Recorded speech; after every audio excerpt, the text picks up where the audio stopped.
রাতের বেলায় দুইটা আলামত হলো সফলতার লক্ষণ। আপনার সাথে যদি রাতে এই দুইটা জিনিস ঘটে, আপনি বুঝবেন এটা হয়তো আল্লাহর পক্ষ থেকে কোনো বার্তা বা ইঙ্গিত হতে পারে।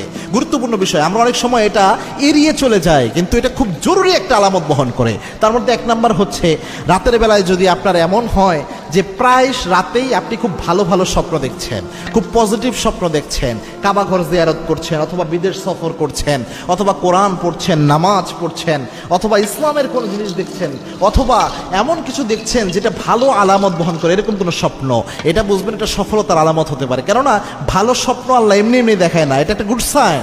এবং কি আল্লাহর হাবিব সাল্লাল্লাহু আলাইহি ওয়াসাল্লাম জানিয়েছেন, বুখারীর বর্ণনা, লাম ইয়াবকা মিনান নবুওয়াতি ইল্লাল মুবাশশিরাত, আল্লাহ রাব্বুল আলামিন নবুয়তের কোনো কিছু অবশিষ্ট রাখেন নাই মুবাশশিরাত ছাড়া। সাহাবা একরাম রাসূলকে প্রশ্ন করলেন, ইয়া রাসূলুল্লাহ, মুবাশশিরাত জিনিসটা আবার কি? আল্লাহর হাবিব সাল্লাল্লাহু আলাইহি ওয়াসাল্লাম বললেন, আর রুইয়া সলিহা, অর্থাৎ আমার গুনাহগার গোলামরা, আমার গুনাহগার উম্মতরা যখন দিশেহারা হয়ে যাবে, আমি নবীর পরে আর তো কোনো নবী থাকবে না, আমার উম্মতদের দিক নির্দেশনা দেওয়ার জন্য আল্লাহ